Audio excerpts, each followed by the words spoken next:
Hindi totoo ang soul sleep. Hindi totoo yung may chance pa na mahango sa pagdurusa pag namatay ka. Hindi po totoo yung hindi tama yung prayer for the dead. Mana pa yung patay ang nananalangin sa buhay.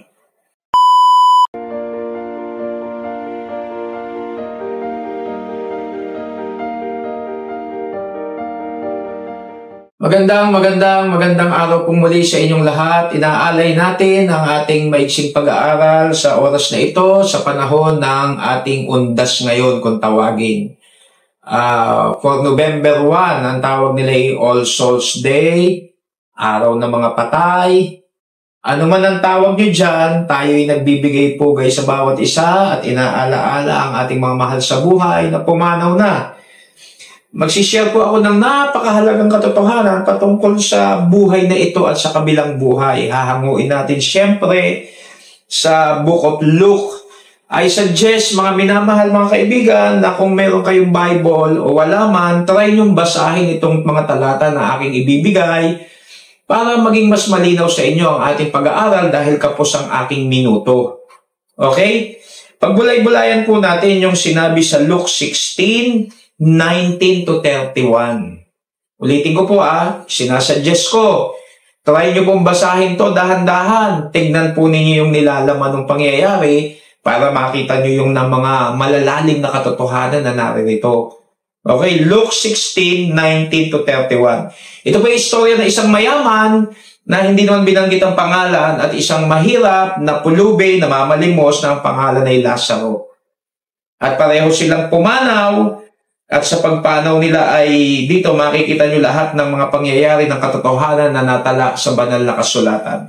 Meron lang po tayong liliwanagin na mga katuroan hango dito na dapat nating maintindihan at maliwanagan. Unang-una, meron pong mga simbahan na nagtuturo o samahan o sekta na nagtuturo ng tinatawag na soul sleep. Na kapag raw namatay ang isang tao ay natutulog na lang, wala na raw. Hindi po ganon ang turo ng banal na kasulatan. Malinaw nga po dito sa pangyayari na to, nung sila'y mamatay, ay conscious sila after nung kamatayan. Hindi tulog na wala na. Kasi nakalagay po dyan sa verse 22, at nangyari na namatay ang pulubi at siya'y dinala ng mga anghel sa sinapupunan ni Abraham at namatay naman ang mayaman at inilibing. Pareho silang namatay. Pagdating ng verse 23 ay ganito, at sa Hades, na nasa mga pagdurusa, itiningin niya ang kanyang mga mata at natanaw sa malayo si Abraham at si Lazaro na nasa kanyang sinapupunan. Kasi po yung pangyayari rito, ang kinapuntahan ng dalawang namatay, isang tinatawag na nasa Abraham's bosom, nandun yung pulubi, at isang impyerno, hell, nandun yung mayaman. Ngayon, hindi po pwedeng totoo yung soul sleep kasi dapat nung namatay yung dalawa rito, wala na. Conscious sila, mayroon pang nagaganap sa kabilang buhay. So, hindi po totoo yung katuruan na soul sleep. Mana pa, pag tayo'y pumanaw, haharap tayo sa kabilang buhay for eternity. Hindi po yan wala na, hindi natutulog, conscious po yan. Either ikaw ay nasa magandang kalagayan sa langit or nasa impyerno, walang hanggang pagdurusa.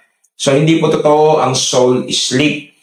Pangalawa, dahil undas ngayon, usong-uso yung tatawag tayo ng pari, ipagpipray yung patay para mahango doon sa purgatorio o sa paghihirap.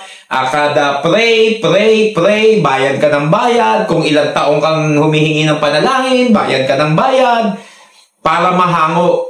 Mga minamahal, dito po sa talatang binigay ko, huwag kayong magagalit, basahin po ninyo. Nung napunta yung isa sa Abraham's bosom at nung mapunta yung isa sa dako ng impyerno, permanente na po, wala ng chance para makaalis.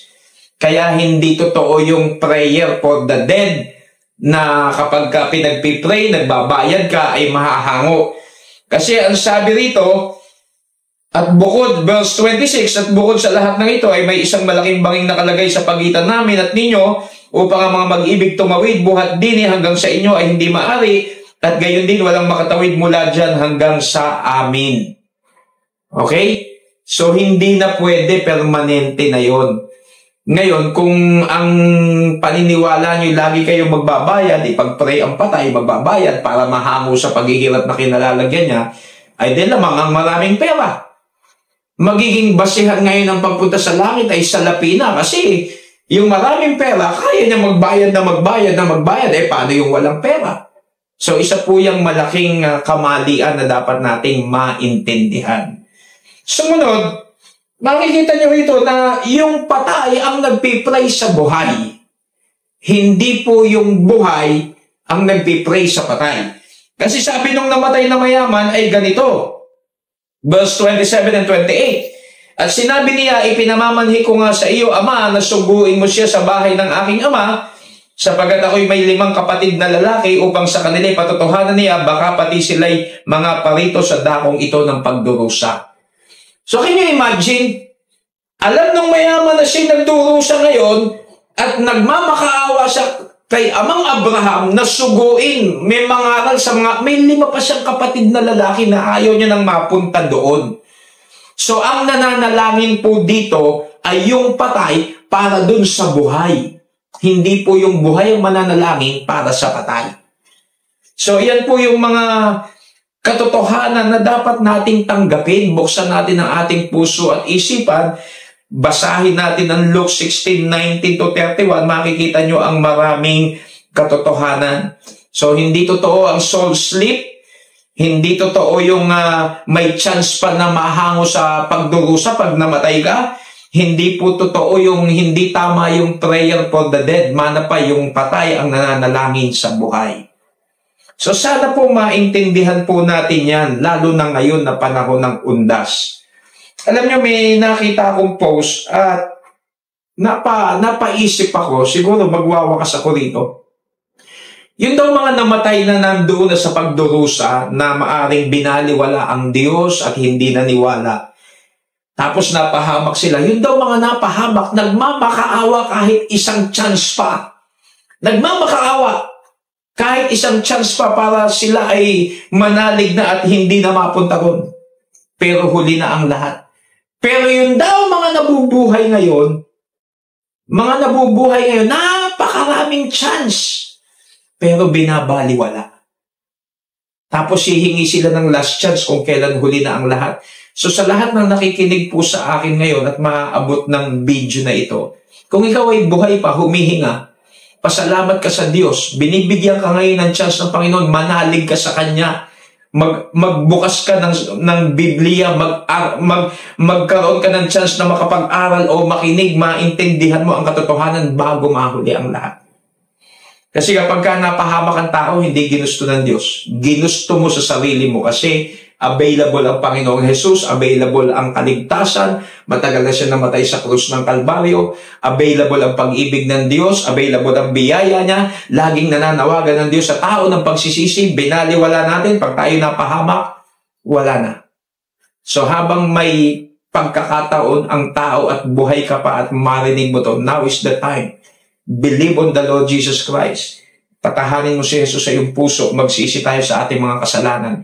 Maligtas tayo, maliwanagan, buksan natin ang salita ng Diyos sa ating pamilya, sa ating buhay, sa ating puso.